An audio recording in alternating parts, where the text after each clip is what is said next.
Welcome to Home Built Workshop. Today I'm going to build a drill press table that doubles as a mini router table.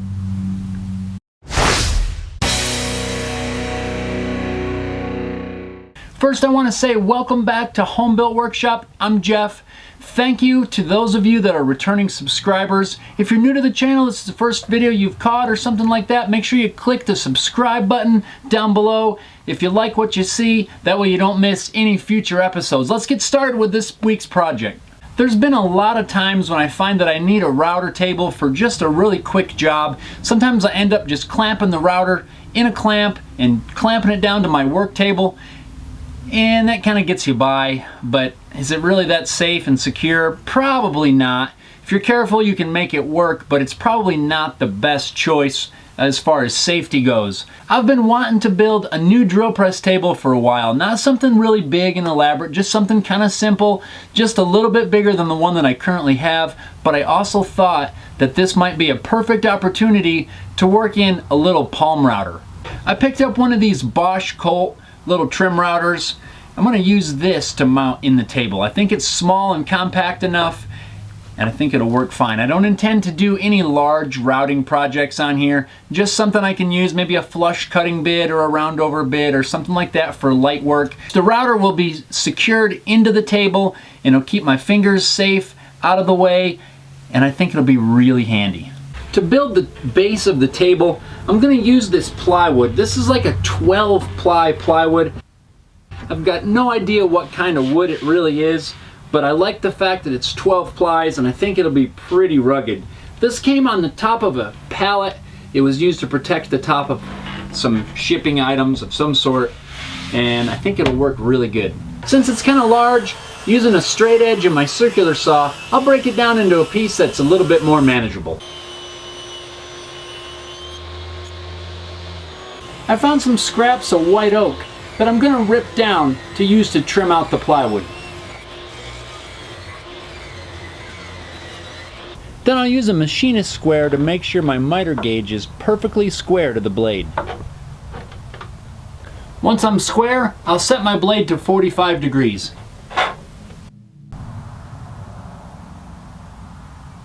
Now I'll just cut the 45-degree angles on the trim pieces. And I'll recut the first cut because I cut it on the wrong side. When you're cutting miters this way, you want to make sure that your face that you want out is down.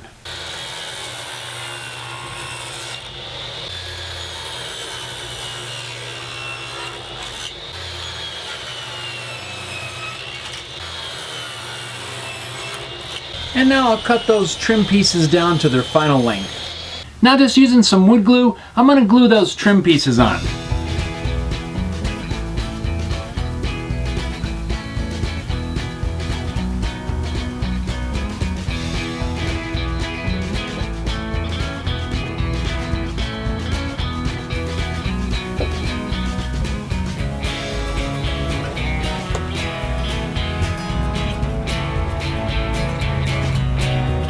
I'm going to let that dry.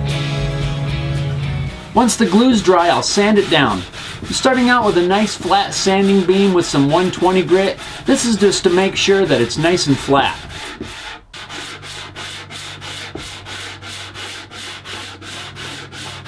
Now I need to locate the center so I can figure out where exactly it's going to sit on the drill press table. I'm going to use a nice long straight edge and draw diagonal lines from corner to corner. And now all I need to do is mark a line using a square. Now at the drill press, I've got my original table removed. There's a 1-inch hole on the cast iron plate. I've put a 1-inch Forstner bit in my drill, and I'm going to bring that down until it lines up with the hole. Being really careful not to nick the bit on the side. When I get it lined up, I'll tighten down the table. Now I know that the drill bit is located right exactly in the center of this table. Now I can take the table, set it in place, and if I line up the center points that I drew with the point on the bit, I'll know that my new table is exactly centered on the drill press table. Now I can mark a line along the edge of the cast iron tabletop. And those marks are going to tell me exactly where I need to mount some strips of wood to locate it when I install it.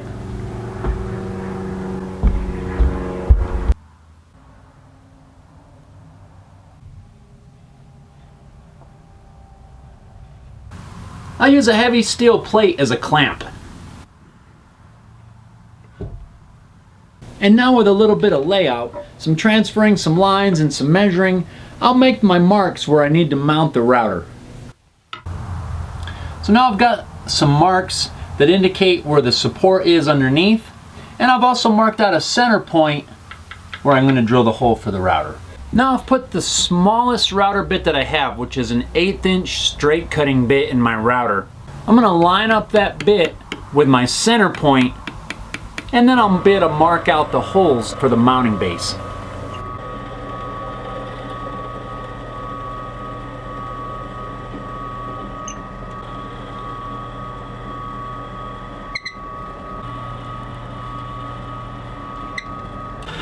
And while I'm at the drill press, I'll drill the hole all the way through the center. This is where the router bit will come through. I'll finish drilling out those holes by hand. There's basically my mounting plate for the router. Got countersunk holes, got the center hole, good to go. Most of the work is now done. Got the holes drilled. I'm not going to drill a center hole in this. Most of the time I use a backer board and I don't really need the center hole. Down the road, if I find I need one, it'll be really easy to drill that. Pretty much I could put this thing on the drill press right now and go to town, but since I am going to be having a router on here, I want a way to secure it to the table. It would really be a drag to be trying to route a piece over here and have the thing flop off on you because you didn't secure it. So I'm going to get that marked out now.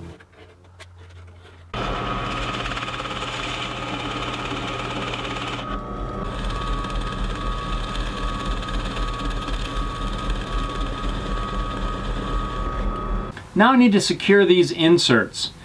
The ones that I got are supposed to be secured by brads. I thought that would not be a problem because I have several different sizes of brads.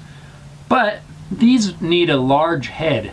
The brads I have a small head and it goes right through. So I'm going to have to secure these with epoxy.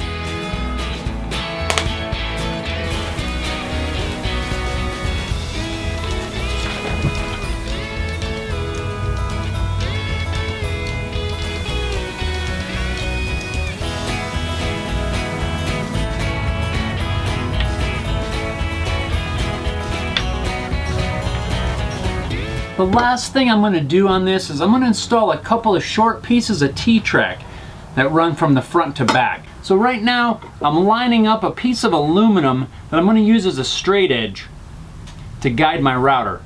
Once I have it lined up, I'll just make a pass with a 3/4 inch straight cutting router bit.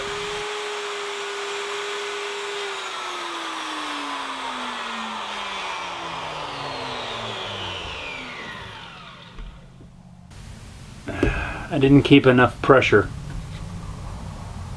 on the edge. I think I'm almost done with this and I just really jacked it up. That just happened. I think what I'm going to do is route this up to here where it should be, and then I'll cut a piece of a filler strip that I can fill the part that's messed up.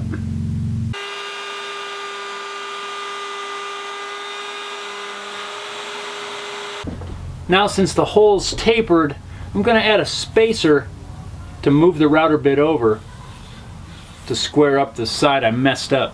I've got this little spacer strip. I'm going to double-sided tape that to this piece of aluminum. That'll push the router bit out the same amount. I'll make another pass, square up this edge, and glue in a filler.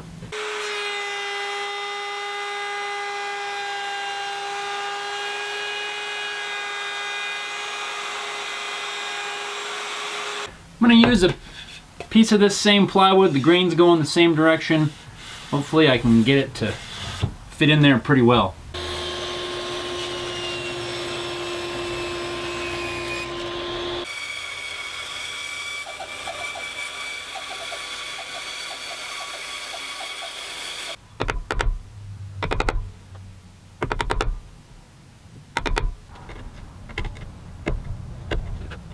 Well, I've got my little patch fitting pretty well good.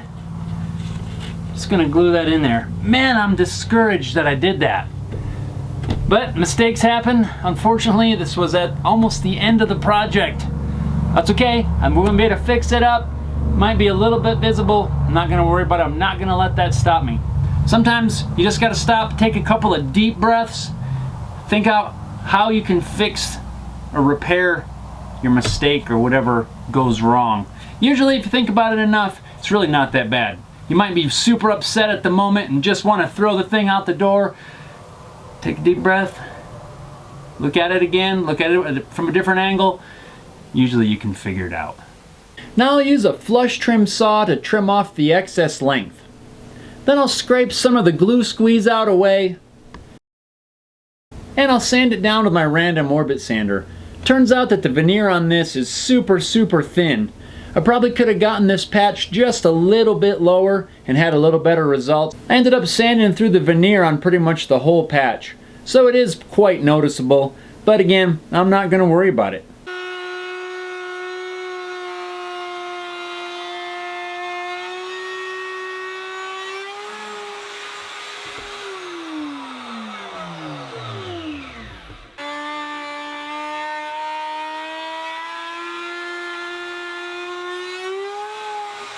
Now I'm going to get this T-track installed. I bought one piece of T-track. I'm going to cut it into pieces to install in here. I'm going to install one side first, and then I'll just cut it off and then flip it around and install the other side. That way I have the finished edge toward the outside.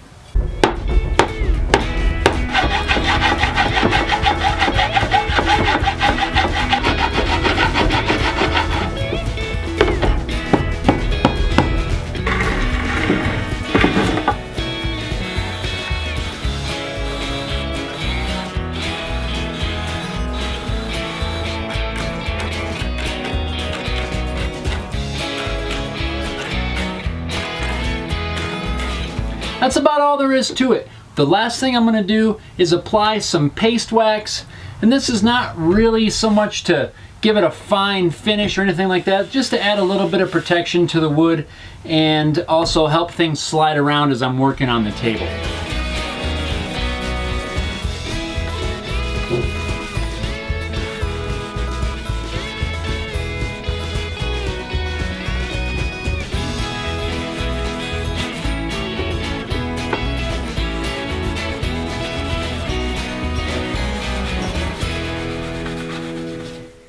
Now I'll just slip this table onto the drill press. I'll get the router mounted up, and I'll run into another problem. Why doesn't it want to go? For some reason this project just does not want to get finished. Another thing I didn't take into account was the thickness of the plywood would not let the router go up high enough for the bit to stick out the top.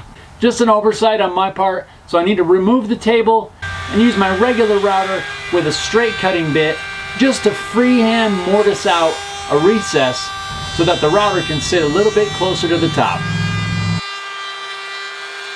Now I can reinstall the router with some Allen screws.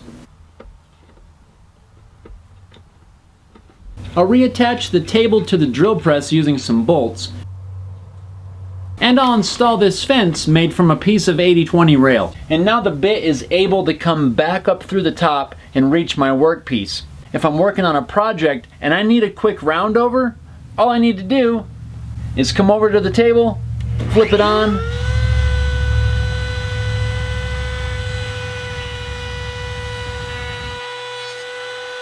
and now I can do a quick round over without a whole lot of setup or any other kind of routing that I might need to do on a small workpiece. Again, I don't have a whole lot of real estate here, but that was not my goal. I didn't want to build some big thing. I do have another router table that I could use if I need to do something a little bit larger. This is just for small jobs, quick, minimal setup. It's ready to go all the time, and I got a nice functional drill press table. So thank you everyone for joining me in this video. I had a lot of trouble with this one. It turned out really good though at the end. I think it's going to be fine, completely functional. But man, I thought going into this was going to be one of those easy projects to knock out really quick and move on with something else. Sometimes they just don't go that way. But don't get discouraged. Sometimes things along the way, you'll run into snags, things you'll get hung up on stuff. Just don't stop. Figure out a way to overcome the problem, solve the problem, whatever it is you're trying to figure out that's giving you issues. You can work past it. Spend a little bit of time, think through it. Does it really matter? Is it gonna affect the functionality at all? In my case, messing up that dado for the T-track, for a second, I was super discouraged, but it didn't affect it at all. And as soon as I realized that, it's just aesthetic and it's a shop piece. It's not like I'm giving it to somebody as a gift or something I'm trying to sell or something like that. It really doesn't matter. Everything turned out just fine. If you enjoyed the video, please give it a thumbs up. Also, don't forget to click subscribe and subscribe to my YouTube channel. Also, if you want to get notifications when I posted a new video, click the little bell icon down there. Apparently, YouTube does not always send out a notification just because you're subscribed. So in order to get the notification, you've got to click the bell. So go ahead and click that if you want to get notified when I upload new videos. Also, if you enjoyed it, feel free to share the video, post it on social media, whatever platform you're using, Facebook, Twitter, Instagram, whatever. Share it. I really would appreciate it. Thanks a lot for watching, guys, and we'll see you next time.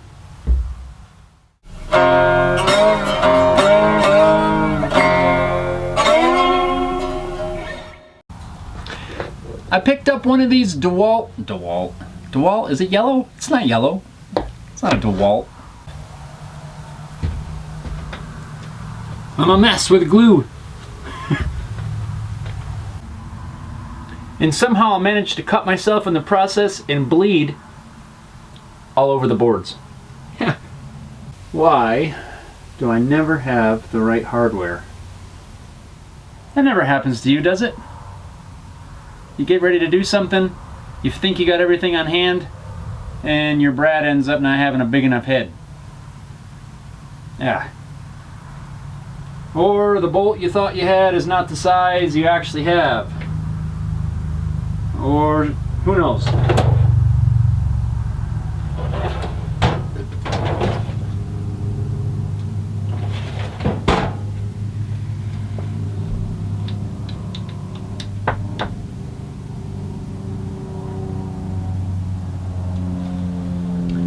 Guess we're gonna epoxy it.